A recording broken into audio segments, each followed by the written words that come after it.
Hey gamers, it's Jocelyn here with my very first video. I wanted to make this video because ever since the twins got nerfed, people have struggled to make the one team that can complete all the dungeons.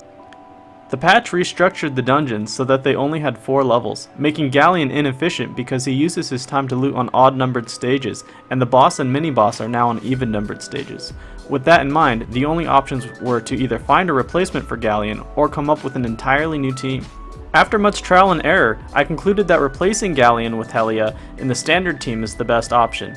On the mini-boss and boss stage, Helia can come in second to apply a brand and defense break before the twins take their turn. Without further ado, let's jump into the runs! The new strategy is to have Lucian going first instead of Galleon.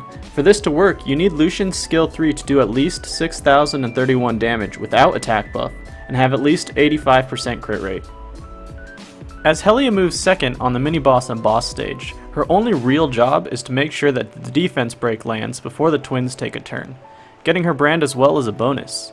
Helia is only really here to make runs more reliable, and because of this she doesn't need to do very much damage. I rune her with double fight and shield with at least 45% accuracy. Sabrina, however, is by far the hardest monster to rune on this team. She needs both accuracy and damage. Sabrina will be taking a turn every time one of the twins moves, and will be the main source of defense breaks for this team. I have her ruined on Violent Focus, and for Giants you need 45% accuracy and as much crit rate as damage as possible. For my Talias, I run them both Violent Blade with 100% crit rate. The speed minimum for Giants is 140 because the golems in the mini-boss stage have a speed of 140. Lucian also needs a damage buff here. For Giants, Lucian's skill 3 only needed to do 6,031 per hit, but now that we're in Dragons, he needs to do 6,394 per hit. The crystals in waves 1 and 3 have more HP than the golems do. If your twins are lacking damage here, you can utilize the fact that they have elemental advantage against the mini-boss and boss, and rune them with 85% crit rate.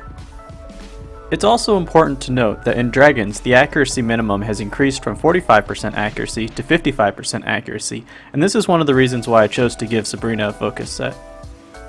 The speed minimum for Dragons is 135, as the boss has a speed of 135. If you are having trouble killing the dragon before immunity goes up, you can always replace Helia with a Violent Lauren. Lauren doesn't land defense break as consistently, but will make up for it with the slows, attack bar reduction, and the occasional strip. Vertihile is also a viable option here, however during testing I found that both of them made the runs a little bit slower. For Necro, the accuracy cap gets lowered again to 45%, and the speed cap is 131 due to the mini-boss. I recommend swapping Helia to a Violence set, or just replacing her altogether with a Violent Lauren. Lauren does work better here, no contest, but I like to use my Lauren for RTA, and Helia still works just fine. The damage requirements for Necro are lower than Dragons, so if you are having trouble I would swap out fight sets for extra shield sets. Now that we've gone through all the dungeons, let's take a look at the runes. I'll quickly tab through the runes now. You guys can pause the video if you need to.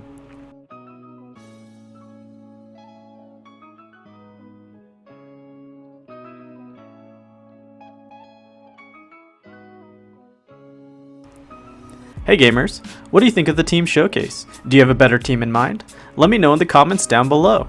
If you want to see more content from me, like how I use 20 monsters for all PvE content, hit that like and subscribe button and I'll make sure to get back to you. See you guys in the next one. Peace.